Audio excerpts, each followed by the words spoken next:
datang bengkel aku ni. Lambat betul je. Kata nak custom motor. Lepas tu datang lambat. Esok dah lah aku nak cuti. Esok aku nak race dengan mamak hitam tu. Aduh, mana dia orang ni?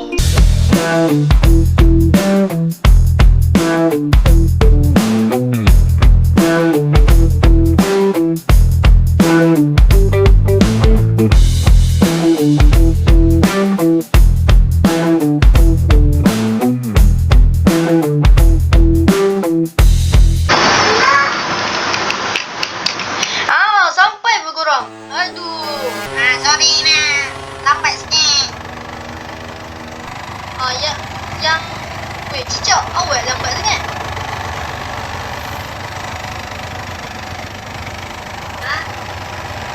Awak lambat sangat.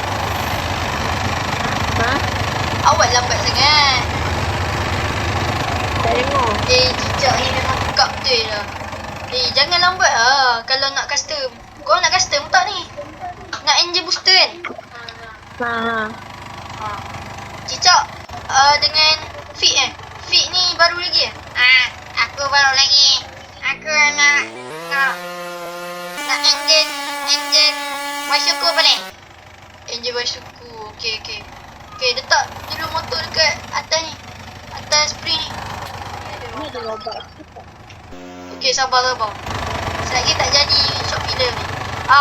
Cepat. Okey, letak atas tu.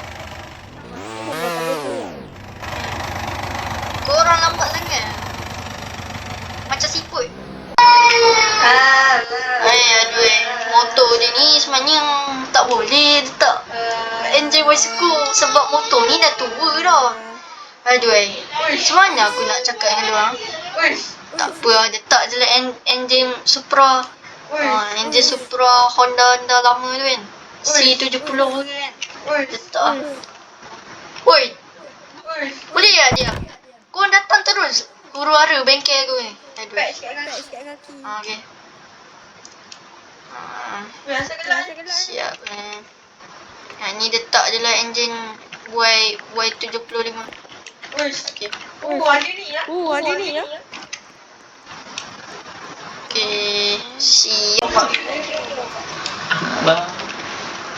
Okey, motor korang dah siap. Boleh ambil Sama je. Mana ada lama. Tengoklah aku ejar-ejar motor korang. Sabar. Tu masalah sikit aku punya tu engine. Aku punya ni. Sabar sikit. Okey, disebabkan korang nak tahu engine korang ni padu ke tak, korang race lah kat jalan tau kan. Okey. Aku mesti menang punya game kali ni. Tak tanya.